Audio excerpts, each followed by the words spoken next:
ಅವರು ಒಬ್ಬ ಹಿಂದುಳಿದ ನಾಯಕರು, ಶ್ರೇಷ್ಠ ನಾಯಕರು. ದೇವರಾಜ ಅರಸು ಅವರು ಈ ನಾಡಿಗೆ ಸೇವೆಯನ್ನು ಮಾಡಿದಂಥವರು, ನಮ್ಮೆಲ್ಲರ ಹೆಮ್ಮೆಯ ನಾಯಕರು ಹೊತ್ತು. ಅದೇ ರೀತಿ ಸಿದ್ದರಾಮಯ್ಯನವರು ಇವತ್ತು ಅವ್ರಿಗೆ ಸರಿಸಮಾನವಾಗಿ ಇವತ್ತು ಸಹ ಅದಕ್ಕೆ ನಾಳೆ ಅದನ್ನು ಅವರು ಕೂಡ ಮೀರಿಸ್ತಾರೆ. ಅವ್ರದ್ದು ಒಂದು ವ್ಯಕ್ತಿತ್ವ, ಇವ್ರದ್ದು ಒಂದು ವ್ಯಕ್ತಿತ್ವ, ವಿಭಿನ್ನವಾದಂಥ ವ್ಯಕ್ತಿತ್ವ. ಸಿದ್ದರಾಮಯ್ಯನವರು ಕೂಡ ಒಂದು ಸೈದ್ಧಾಂತಿಕ ಹೋರಾಟವನ್ನು ಮಾಡ್ಕೊಂಬಂದಂಥವ್ರು. ಇವತ್ತು ಕೃಷಿಕರಾಗಿ ಜನಿಸಿ ಇವತ್ತು ಭಾಳಷ್ಟು ಹಿಂದುಳಿದ ಅಲ್ಪಸಂಖ್ಯಾತ ದಲಿತರು, ಬಡವರ ಬಗ್ಗೆ ಮತ್ತು ರೈತರ ಬಗ್ಗೆ ಒಂದು ಅಪಾರವಾದಂಥ ಕಾಳಜಿಯನ್ನು, ಬದ್ಧತೆಯನ್ನು ಹೊಂದಿದಂಥ ಒಬ್ಬ ಸಮಾಜವಾದಿ ಹಿನ್ನೆಲೆಯಿಂದ ಬಂದಂಥ ನಾಯಕರು. ಅವರು ನಮ್ಮ ಕಾಂಗ್ರೆಸ್ ಪಕ್ಷಕ್ಕೆ ಬಂದ ಮೇಲೆ ನಮ್ಮ ಕಾಂಗ್ರೆಸ್ ಪಕ್ಷ ಅವ್ರನ್ನ ಗುರುತಿಸಿ 2 ಬಾರಿ ಅವ್ರನ್ನ ಮುಖ್ಯಮಂತ್ರಿಯಾಗಿ ಶ್ರೀಮತಿ ಸೋನಿಯಾ ಗಾಂಧಿಯವರು, ರಾಹುಲ್ ಗಾಂಧಿಯವರು, ಮಲ್ಲಿಕಾರ್ಜುನ ಖರ್ಗೆ ಅವರು ಮಾಡಿದ್ದಾರೆ. ಅವರು ಕೂಡ ಅನೇಕ ಯೋಜನೆಗಳನ್ನ ಇವತ್ತು ಸಹ ನಮ್ಮ ರಾಜ್ಯದಲ್ಲಿ, ವಿಶೇಷವಾಗಿ ಅನ್ನಭಾಗ್ಯ, ಹಸಿದವರಿಗೆ ಯಾರೂ ಕೂಡ ಹಸಿದು ಹೊಟ್ಟೆಯಲ್ಲಿ ಮಲಗಬಾರ್ದು ಅಂಥೇಳಿ ಅನ್ನಭಾಗ್ಯ ಯೋಜನೆಯನ್ನು, ಕ್ಷೀರಭಾಗ್ಯ, ಕೃಷಿ ಭಾಗ್ಯ, ಈಗ ಪಂಚ ಗ್ಯಾರಂಟಿಗಳನ್ನು ಮಾಡೋ ಮೂಲಕ ಇವತ್ತು ಮತ್ತು ಹಣಕಾಸಿನ ಸಚಿವರಾಗಿ ಸುಮಾರು 14 ಬಜೆಟ್ಗಳನ್ನ ಇವತ್ತು ಮಾಡಿ ದಾಖಲೆಯನ್ನು ನಿರ್ವಹಿಸಿದ್ದಾರೆ. ಅವರು ನಾಳೆ ದೇವರಾಜ ಅರಸು ಅವ್ರಿಗಿಂತ ಒಂದು ದಿನ ಇವತ್ತು ಹೆಚ್ಚಿಗೆ ಆಗ್ತದೆ. ಆ ಒಂದು ದಾಖಲೆ ನಮ್ಮೆಲ್ಲರಿಗೂ ಕೂಡ ಹೆಮ್ಮೆ ಇರುವಂಥದ್ದು. ಇಬ್ಬರು ಶ್ರೇಷ್ಠ ನಾಯಕರು, ದೇವರಾಜ ಅರಸು ಅವರು ಮತ್ತು ಸಿದ್ದರಾಮಯ್ಯನವರು. 10 ಅಂಕಕ್ಕೆ ಎಷ್ಟು ಕೊಡ್ತೀವಿ ಅಂತ ಸಿಎಂ ಆಡಳಿತಕ್ಕೆ 10 ಅಂಕಗಳ ಪೈಕಿ ಎಷ್ಟು ಕೊಡ್ಬೋದು? 10ಕ್ಕೆ 11 ಕೂಡ ಬರ್ತೀವಿ, 11 ಕೊಡ್ತೀವಿ, 10ಕ್ಕೆ 10 ಕೊಡ್ತೀವಿ. ಬಿಜೆಪಿ ಏನು ಮಾಡೋಕ್ಕಾಗತ್ತೆ? 4 ವರ್ಷ ಏನು ಸಾಧನೆ ಮಾಡಿದ್ರು ಅವರು? ಅವರು ಹೇಳಿ ನಾವು ಮುಖ್ಯಮಂತ್ರಿಗಳು 5 ವರ್ಷ ಪೂರೈಸಿ 2ನೇ ಅವಧಿಗೆ ಸಿದ್ದರಾಮಯ್ಯನವರು ನಡೆದಿದೆ. ಯಡಿಯೂರಪ್ಪನವರು ಒಂದೇ ಅವಧಿ ಮಾಡಕ್ಕೆ ಬಿಡಲಿಲ್ಲ ಅವ್ರನ್ನ. ಪಾಪ ಯಡಿಯೂರಪ್ಪನವ್ರನ್ನ ಒಂದು ಅವಧಿನೂ ಕೂಡ ಪೂರ್ತಿ ಮಾಡಿಕೊಡಲಿಲ್ಲ. 2 ಸಲ ಅವ್ರನ್ನ ಅವಧಿಕ್ಕಿಂತ ಮುಂಚಿತವಾಗಿ ತೆಗೆದಾಕಿದ್ರು. ಅದನ್ನು ಕೇಳ್ರಿ ಬಿಜೆಪಿ ಅವ್ರಿಗೆ.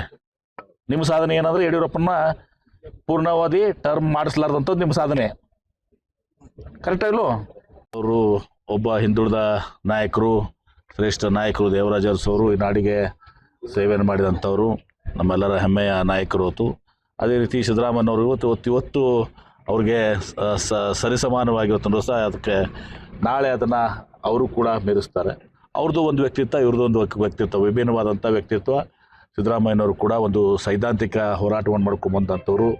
ಇವತ್ತು ಕೃಷಿಕರಾಗಿ ಜನಿಸಿ ಇವತ್ತು ಭಾಳಷ್ಟು ಹಿಂದುಳಿದ ಅಲ್ಪಸಂಖ್ಯಾತ ದಲಿತರು, ಬಡವರ ಬಗ್ಗೆ ಮತ್ತು ರೈತರ ಬಗ್ಗೆ ಒಂದು ಅಪಾರವಾದಂಥ ಕಾಳಜಿಯನ್ನು, ಬದ್ಧತೆಯನ್ನು ಹೊಂದಿದಂಥ ಒಬ್ಬ ಸಮಾಜವಾದಿ ಹಿನ್ನೆಲೆಯಿಂದ ಬಂದಂಥ ನಾಯಕರು. ಅವರು ನಮ್ಮ ಕಾಂಗ್ರೆಸ್ ಪಕ್ಷಕ್ಕೆ ಬಂದ ಮೇಲೆ ನಮ್ಮ ಕಾಂಗ್ರೆಸ್ ಪಕ್ಷ ಅವ್ರನ್ನ ಗುರುತಿಸಿ 2 ಬಾರಿ ಅವ್ರನ್ನ ಮುಖ್ಯಮಂತ್ರಿಯಾಗಿ ಶ್ರೀಮತಿ ಸೋನಿಯಾ ಗಾಂಧಿಯವರು, ರಾಹುಲ್ ಗಾಂಧಿಯವರು, ಮಲ್ಲಿಕಾರ್ಜುನ ಖರ್ಗೆ ಅವರು ಮಾಡಿದ್ದಾರೆ. ಅವರು ಕೂಡ ಅನೇಕ ಯೋಜನೆಗಳನ್ನ ಇವತ್ತು ಸಹ ನಮ್ಮ ರಾಜ್ಯದಲ್ಲಿ, ವಿಶೇಷವಾಗಿ ಅನ್ನಭಾಗ್ಯ, ಹಸಿದವರಿಗೆ ಯಾರೂ ಕೂಡ ಹಸಿದು ಹೊಟ್ಟೆಯಲ್ಲಿ ಮಲಗಬಾರ್ದು ಅಂಥೇಳಿ ಅನ್ನಭಾಗ್ಯ ಯೋಜನೆಯನ್ನು, ಕ್ಷೀರಭಾಗ್ಯ, ಕೃಷಿ ಭಾಗ್ಯ, ಈಗ ಪಂಚ ಗ್ಯಾರಂಟಿಗಳನ್ನು ಮಾಡೋ ಮೂಲಕ ಇವತ್ತು ಮತ್ತು ಹಣಕಾಸಿನ ಸಚಿವರಾಗಿ ಸುಮಾರು 14 ಬಜೆಟ್ಗಳನ್ನ ಇವತ್ತು ಮಾಡಿ ದಾಖಲೆಯನ್ನು ನಿರ್ವಹಿಸಿದ್ದಾರೆ. ಅವರು ನಾಳೆ ದೇವರಾಜ ಅರಸು ಅವ್ರಿಗಿಂತ ಒಂದು ದಿನ ಇವತ್ತು ಹೆಚ್ಚಿಗೆ ಆಗ್ತದೆ. ಆ ಒಂದು ದಾಖಲೆ ನಮ್ಮೆಲ್ಲರಿಗೂ ಕೂಡ ಹೆಮ್ಮೆ ಇರುವಂಥದ್ದು. ಇಬ್ಬರು ಶ್ರೇಷ್ಠ ನಾಯಕರು, ದೇವರಾಜ ಅರಸು ಅವರು ಮತ್ತು ಸಿದ್ದರಾಮಯ್ಯನವರು. 10 ಅಂಕಕ್ಕೆ ಎಷ್ಟು ಕೊಡ್ತೀವಿ ಅಂತ ಸಿಎಂ ಆಡಳಿತಕ್ಕೆ 10 ಅಂಕಗಳ ಪೈಕಿ ಎಷ್ಟು ಕೊಡ್ಬೋದು? 10ಕ್ಕೆ 11 ಕೂಡ ಬರ್ತೀವಿ, 11 ಕೊಡ್ತೀವಿ, 10ಕ್ಕೆ 10 ಕೊಡ್ತೀವಿ. ಬಿಜೆಪಿ ಏನು ಮಾಡೋಕ್ಕಾಗತ್ತೆ? 4 ವರ್ಷ ಏನು ಸಾಧನೆ ಮಾಡಿದ್ರು ಅವರು? ಅವರು ಹೇಳಿ ನಾವು ಮುಖ್ಯಮಂತ್ರಿಗಳು 5 ವರ್ಷ ಪೂರೈಸಿ 2ನೇ ಅವಧಿಗೆ ಸಿದ್ದರಾಮಯ್ಯನವರು ನಡೆದಿದೆ. ಯಡಿಯೂರಪ್ಪನವರು ಒಂದೇ ಅವಧಿ ಮಾಡಕ್ಕೆ ಬಿಡಲಿಲ್ಲ ಅವ್ರನ್ನ. ಪಾಪ ಯಡಿಯೂರಪ್ಪನವ್ರನ್ನ ಒಂದು ಅವಧಿನೂ ಕೂಡ ಪೂರ್ತಿ ಮಾಡಿಕೊಡಲಿಲ್ಲ. 2 ಸಲ ಅವ್ರನ್ನ ಅವಧಿಕ್ಕಿಂತ ಮುಂಚಿತವಾಗಿ ತೆಗೆದಾಕಿದ್ರು. ಅದನ್ನು ಕೇಳ್ರಿ ಬಿಜೆಪಿ ಅವ್ರಿಗೆ. ನಿಮ್ಮ ಸಾಧನೆ ಏನಂದ್ರೆ ಯಡಿಯೂರಪ್ಪನ ಪೂರ್ಣಾವಧಿ ಟರ್ಮ್ ಮಾಡಿಸ್ಲಾರ್ದಂಥದ್ದು ನಿಮ್ಮ ಸಾಧನೆ. ಕರೆಕ್ಟಾಗಿಲ್ಲೋ? ಅವರು ಒಬ್ಬ ಹಿಂದುಳಿದ ನಾಯಕರು, ಶ್ರೇಷ್ಠ ನಾಯಕರು. ದೇವರಾಜ ಅರಸು ಅವರು ಈ ನಾಡಿಗೆ ಸೇವೆಯನ್ನು ಮಾಡಿದಂಥವರು, ನಮ್ಮೆಲ್ಲರ ಹೆಮ್ಮೆಯ ನಾಯಕರು ಹೊತ್ತು. ಅದೇ ರೀತಿ ಸಿದ್ದರಾಮಯ್ಯನವರು ಇವತ್ತು ಅವ್ರಿಗೆ ಸರಿಸಮಾನವಾಗಿ ಇವತ್ತು ಸಹ ಅದಕ್ಕೆ ನಾಳೆ ಅದನ್ನು ಅವರು ಕೂಡ ಮೀರಿಸ್ತಾರೆ. ಅವ್ರದ್ದು ಒಂದು ವ್ಯಕ್ತಿತ್ವ, ಇವ್ರದ್ದು ಒಂದು ವ್ಯಕ್ತಿತ್ವ, ವಿಭಿನ್ನವಾದಂಥ ವ್ಯಕ್ತಿತ್ವ. ಸಿದ್ದರಾಮಯ್ಯನವರು ಕೂಡ ಒಂದು ಸೈದ್ಧಾಂತಿಕ ಹೋರಾಟವನ್ನು ಮಾಡ್ಕೊಂಬಂದಂಥವ್ರು. ಇವತ್ತು ಕೃಷಿಕರಾಗಿ ಜನಿಸಿ ಇವತ್ತು ಭಾಳಷ್ಟು ಹಿಂದುಳಿದ ಅಲ್ಪಸಂಖ್ಯಾತ ದಲಿತರು, ಬಡವರ ಬಗ್ಗೆ ಮತ್ತು ರೈತರ ಬಗ್ಗೆ ಒಂದು ಅಪಾರವಾದಂಥ ಕಾಳಜಿಯನ್ನು, ಬದ್ಧತೆಯನ್ನು ಹೊಂದಿದಂಥ ಒಬ್ಬ ಸಮಾಜವಾದಿ ಹಿನ್ನೆಲೆಯಿಂದ ಬಂದಂಥ ನಾಯಕರು.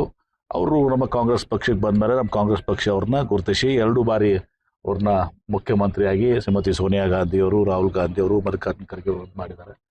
ಅವರು ಕೂಡ ಅನೇಕ ಯೋಜನೆಗಳನ್ನ ಇವತ್ತು ದಿವಸ ನಮ್ಮ ರಾಜ್ಯದಲ್ಲಿ ವಿಶೇಷವಾಗಿ ಅನ್ನಭಾಗ್ಯ ಹಸಿದವರಿಗೆ ಯಾರೂ ಕೂಡ ಹಸಿದು ಹೊಟ್ಟೆಯಲ್ಲಿ ಮಲಗಬಾರ್ದು ಅಂತೇಳಿ ಅನ್ನಭಾಗ್ಯ ಯೋಜನೆ, ಅನ್ನ ಕ್ಷೀರಭಾಗ್ಯ, ಕೃಷಿ ಭಾಗ್ಯ, ಈಗ ಪಂಚ ಗ್ಯಾರಂಟಿಗಳನ್ನು ಮಾಡೋ ಮೂಲಕ ಇವತ್ತು ಮತ್ತು ಹಣಕಾಸಿನ ಸಚಿವರಾಗಿ ಸುಮಾರು 14 ಬಜೆಟ್ಗಳನ್ನ ಇವತ್ತು ದಿವಸ ಮಾಡಿ ದಾಖಲೆಯನ್ನು ನಿರ್ವಹಿಸಿದ್ದಾರೆ. ಅವರು ನಾಳೆ ದೇವರಾಜ್ ಅರಸು ಅವ್ರಿಗಿಂತ ಒಂದು ದಿನ ಇವತ್ತು ದಿವಸ ಅವ್ರಿಗೆ ಹೆಚ್ಚಿಗೆ ಆಗ್ತದೆ. ಆ ಒಂದು ದಾಖಲೆ ನಮ್ಮೆಲ್ಲರಿಗೂ ಕೂಡ ಹೆಮ್ಮೆ ಇರುವಂಥದ್ದು. ಇಬ್ಬರು ಶ್ರೇಷ್ಠ ನಾಯಕರು ದೇವರಾಜ್ ಅರಸು ಅವರು ಮತ್ತು ಸಿದ್ದರಾಮಯ್ಯ. ಸರ್, ಈಗ 10 ಅಂಕಕ್ಕೆ ಎಷ್ಟು ಕೊಡ್ತೀವಿ ಅಂತ ಸಿಎಂ ಆಡಳಿತಕ್ಕೆ? 10 ಅಂಕಗಳ ಪೈಕಿ ಎಷ್ಟು ಕೊಡ್ಬೋದು? 10ಕ್ಕೆ 11 ಕೂಡ ಬರ್ತೀವಿ, 11 ಕೊಡ್ತಿದ್ವಿ. 10ಕ್ಕೆ 10 ಕೊಡ್ತೀವಿ. ಬಿಜೆಪಿ ಏನ್ ಮಾಡಕ್ಕಾಗತ್ತೆ? 4 ವರ್ಷ ಏನ್ ಸಾಧನೆ ಮಾಡಿದ್ರು ಅವರು?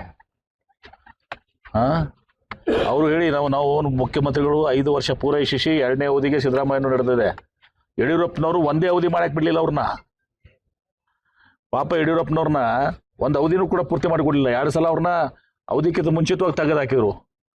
ಅದನ್ನ ಕೇಳ್ರಿ ಬಿಜೆಪಿ ಅವ್ರಿಗೆ. ನಿಮ್ಮ ಸಾಧನೆ ಏನಂದ್ರೆ ಯಡಿಯೂರಪ್ಪನ ಪೂರ್ಣಾವಧಿ ಟರ್ಮ್ ಮಾಡಿಸ್ಲಾರ್ದಂಥದ್ದು ನಿಮ್ಮ ಸಾಧನೆ. ಕರೆಕ್ಟ್ ಇಲ್ಲೋ? ಅವರು ಒಬ್ಬ ಹಿಂದುಳಿದ ನಾಯಕರು, ಶ್ರೇಷ್ಠ ನಾಯಕರು ದೇವರಾಜ್ ಅರಸು ಅವರು ಈ ನಾಡಿಗೆ ಸೇವೆಯನ್ನು ಮಾಡಿದಂಥವ್ರು, ನಮ್ಮೆಲ್ಲರ ಹೆಮ್ಮೆಯ ನಾಯಕರು ಹೊತ್ತು. ಅದೇ ರೀತಿ ಸಿದ್ದರಾಮಯ್ಯನವರು ಇವತ್ತು ಅವ್ರಿಗೆ ಸರಿಸಮಾನವಾಗಿ ಇವತ್ತು ಅದಕ್ಕೆ ನಾಳೆ ಅದನ್ನು ಅವರು ಕೂಡ ಮೀರಿಸ್ತಾರೆ. ಅವ್ರದ್ದು ಒಂದು ವ್ಯಕ್ತಿತ್ವ, ಇವ್ರದ್ದು ಒಂದು ವ್ಯಕ್ತಿತ್ವ, ವಿಭಿನ್ನವಾದಂಥ ವ್ಯಕ್ತಿತ್ವ. ಸಿದ್ದರಾಮಯ್ಯನವರು ಕೂಡ ಒಂದು ಸೈದ್ಧಾಂತಿಕ ಹೋರಾಟವನ್ನು ಮಾಡ್ಕೊಂಬಂದಂಥವ್ರು. ಇವತ್ತು ಕೃಷಿಕರಾಗಿ ಜನಿಸಿ ಇವತ್ತು ಭಾಳಷ್ಟು ಹಿಂದುಳಿದ, ಅಲ್ಪಸಂಖ್ಯಾತ, ದಲಿತರು, ಬಡವರ ಬಗ್ಗೆ ಮತ್ತು ರೈತರ ಬಗ್ಗೆ ಒಂದು ಅಪಾರವಾದಂಥ ಕಾಳಜಿಯನ್ನು, ಬದ್ಧತೆಯನ್ನು ಹೊಂದಿದಂಥ ಒಬ್ಬ ಸಮಾಜವಾದ ಹಿನ್ನೆಲೆಯಿಂದ ಬಂದಂಥ ನಾಯಕರು.